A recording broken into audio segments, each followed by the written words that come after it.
സൗദിയിൽ ജയിലിൽ കഴിയുന്ന റഹീമിന് ദിയ ശേഖരിക്കാനായതിൽ കൃതജ്ഞത അറിയിച്ച ദിയ ജനകീയ സമിതി. റഹീം ജയിലിൽ മോചിതനാകും വരെ ജനകീയ സമിതി തുടരുമെന്ന് യോഗ തീരുമാനമെടുത്തു. ജയിലിൽ മോചനം വേഗത്തിലാക്കാനുള്ള പ്രതീക്ഷയും ജനകീയ സമിതി പങ്കുവച്ചു.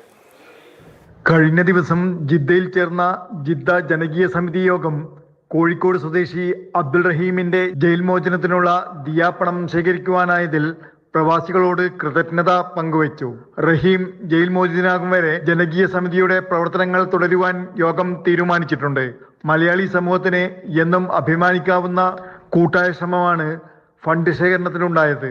നാട്ടിലെയും റിയാദിലെയും സമിതികളുമായി കൈകോർത്തുകൊണ്ടാണ് ജിദ്ദയിൽ വിവിധ സംഘടനകളുടെ കൂട്ടായ്മയിൽ ജനകീയ സമിതി ഫണ്ട് ശേഖരണം നടത്തിയത്.